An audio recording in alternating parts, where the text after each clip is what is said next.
ప్రతి శుక్రవారం కూడా మనం ఈ ఆలయంలో గురు హోరాలో సువర్ణ పుష్పార్చన సేవను గావించుకుంటున్నాం. ఈ సువర్ణ పుష్పార్చన సేవ ఎవరైతే పూర్వజన్మ పాప కర్మము చేత ఈ జన్మలు ప్రతి పనిలో అడ్డంకులు వస్తూ ఆ పనిని పూర్తి కానివ్వకుండా ఇబ్బంది పెడుతూ ఉన్నట్లయితే మనకు వైవర్తక పురాణంలో చెప్పిన దాని ప్రకారంగా మానవుడు ఆ పూర్వజన్మ పాప కర్మం పరిహారం కావాలి అంటే మరకతంతో మలచిన లక్ష్మీ గణపతి స్వామి వారికి గురు హోరాలో 21 శుక్రవారాలు వరుసగా సువర్ణ పుష్పార్చన సేవ స్థాపించడం వలన తద్దోషం నివృత్తి అయి మానవుడు ఐక్యంలో సర్వ సుఖాలు అనుభవించి పరంలో మోక్ష ప్రాప్తిని పొందుతాడు.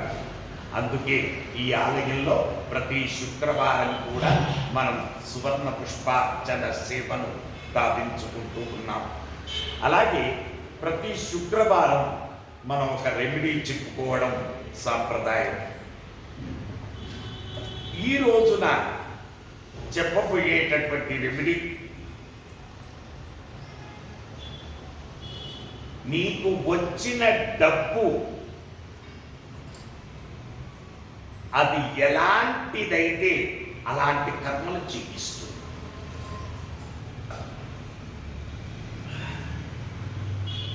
అంటే అది పాపపు సొమ్ము అయితే పాప కర్మలకు ఖర్చు అవుతుంది. మరి ఎలా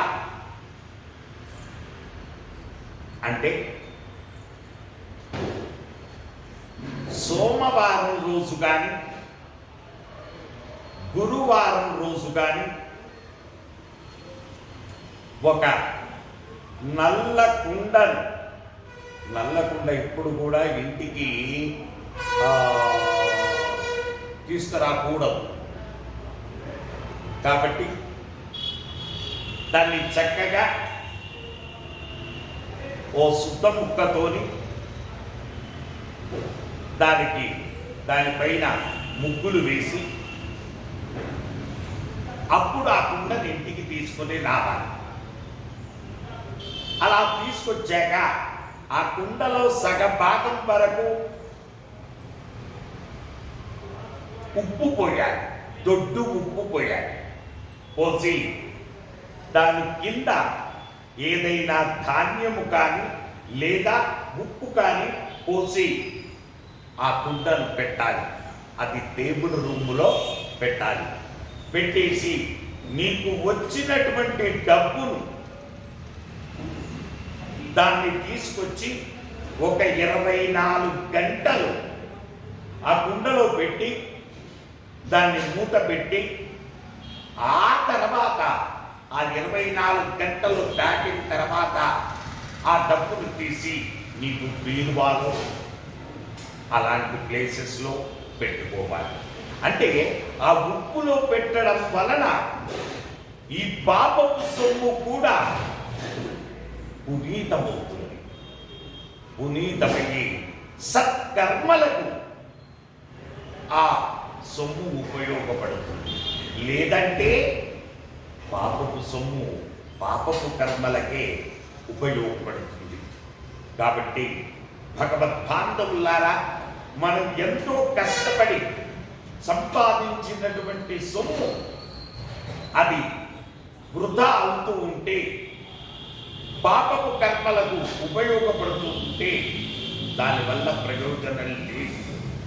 కాబట్టి ఆ సొమ్ము ఎలాంటిదో మనకిచ్చేటటువంటి వ్యక్తి వాడు ఎలా సంపాదించాడో ఆ సొమ్ము.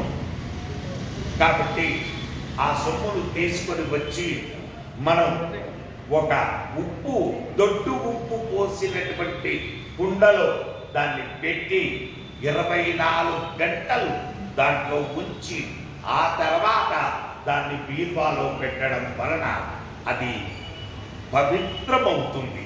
ఆ సొమ్ము, ఆ పవిత్రమైనటువంటి సొమ్మును పవిత్ర కార్యక్రమాలకు ఉపయోగపడుతూ ఉంటుంది.